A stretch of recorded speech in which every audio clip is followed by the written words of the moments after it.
Okay, so today is the 1st of July 2016, and it's 100 years since the start of the Battle of Somme, which was one of the worst battles in World War One. And today in the media, they've been commemorating it. So it's been on the news, it's been in the newspapers. A big event to remember the Battle of the Somme, which was a place in France, and the British and the French were fighting against the Germans, and it's one of the worst battles in history for the loss of life. On the first day alone, just in one day, 20,000 people were killed. 20,000 young men were killed in one day, and it starts, like I said, it started on the 1st of July and it ended on the 18th of November 1916. And by the end of that battle, there was 1 million people killed. 1 million young guys were killed who had the whole life ahead of them. And if you think about it, how could they possibly have been enemies, really? You haven't even met these people. You haven't met this German guy. This German guy hasn't met you. The only reason that they're at war with each other, why they were at war with each other, is because of their governments. And it's like a hierarchy, isn't it? You've got the government who run your country, and it's always government, and it's always leaders who start wars. Because I've never met anyone who wants a war.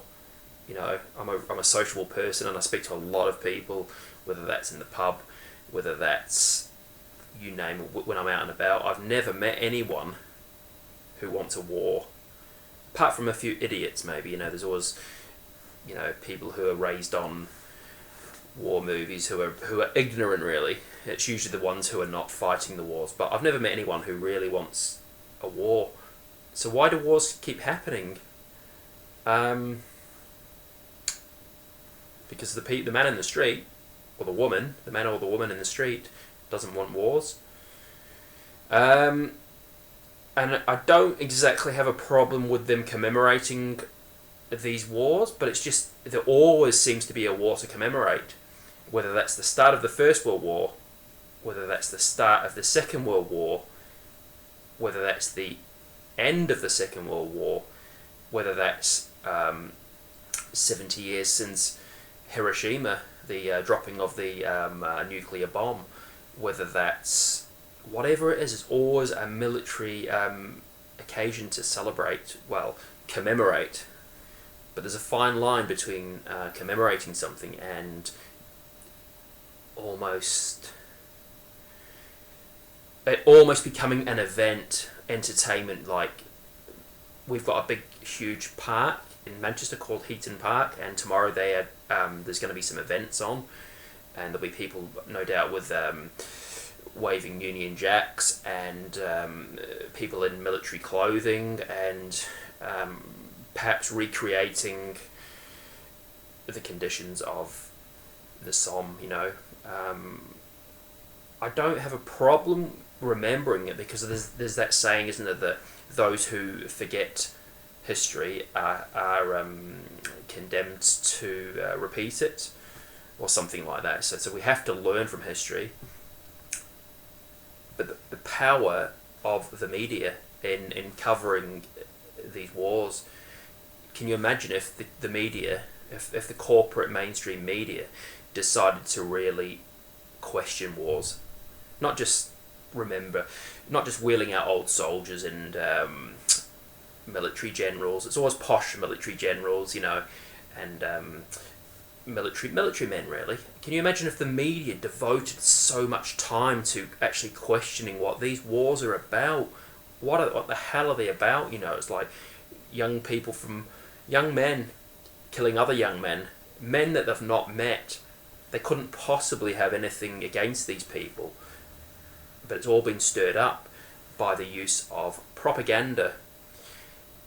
And I suppose 100 years ago, in the First World War, you could say to yourself, well, how did it work? How did these wars happen? How did our government get our soldiers or our young men to go out and kill other young men? How did the Germans get their citizens to go out and do the same, to try and kill us on some distant battlefield? Propaganda, stirring it up. And it was quite crude back then because there wasn't really television, so they would have had to use the radio and newspapers and stirring it up, you know. And now these days it's a lot more subtle.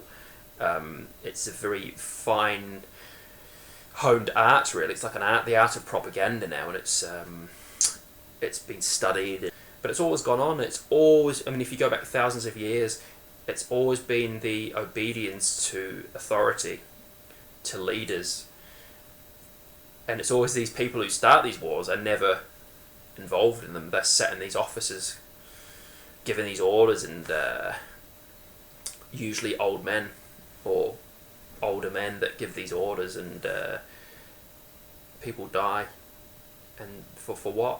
Completely wasted lives. And you can say, oh, they died for our freedom, but I'm really not sure. I just think if they died for our freedom in the First World War, then why did the Second World War happen? And on and on and on it goes. And we've got Syria going on now, and there's been a huge death toll in the last 5 years. And why are our media not covering the arms trade? And why are they not asking really tough questions? Why are they not devoting hours tonight and tomorrow to find out about wars? Because they don't want that. They wouldn't probably be allowed to show these programs. So it's kind of like triumphalism, really, and it's almost like celebrating wars in a way, and that's what I have a problem with. But this book behind me, it's absolutely fantastic.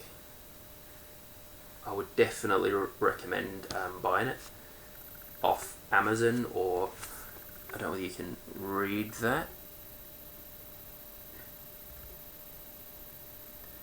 But if you can, I would definitely get a copy of this. You can probably get it off eBay or Amazon.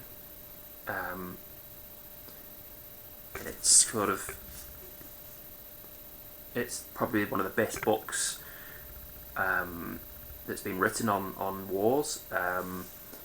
War is a Lie, and it kind of goes back historically through loads of different wars. It exposes it really for the lies that they are, and it goes into propaganda, and it goes into so many things. I would definitely recommend reading that book. And that's kind of all I wanted to say, really, on the topic of wars and about the way that the media covers stuff. And thanks for watching.